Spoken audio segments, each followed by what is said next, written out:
maisantabi ang grupo natin sa pagbabalik niya. Kaya iniisip ko, baka kailangan natin ng dagdag na mga tauhan na maasahan natin. Tinitikitan na namin yung kapatid ni Tanggol, si Santino. Malapit na sumapi yun sa grupo natin. Oo, inuunti-unti na namin yung bata. Una lang kayo. Hindi ba tayo sasabi doon? Pupunta kay Tanggol, gusto natin. Kung tutoy. Napapariwara na nga siya eh. Hindi lumaban nga sa underground pa. Hindi kasi malapit yun sa pamilya niya. Lang kayo. Kung talagang sigurado kayong mapapakinabangan natin ng batang yan, sabihin nyo, gusto ko siya makausap.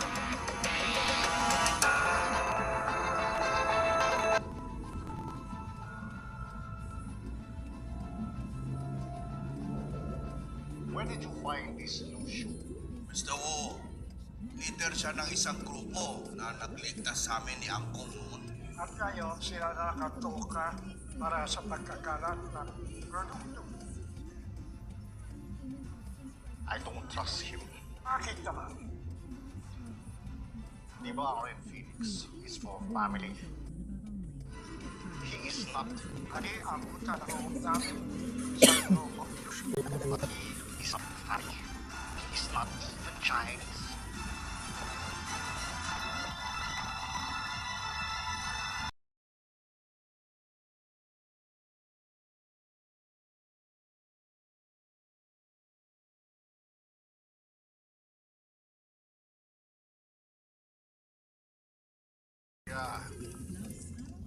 Ikaw na muna mag-asikaso ng negosyo natin sa araw na ito.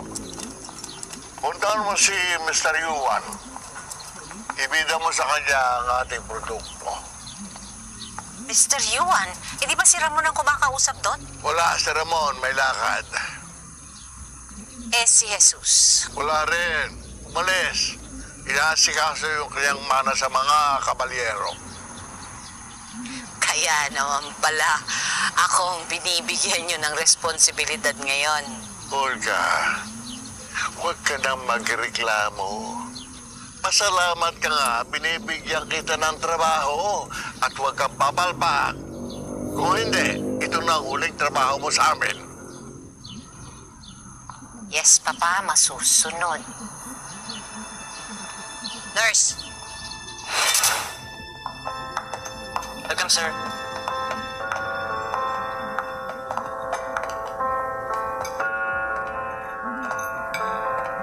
Ulit.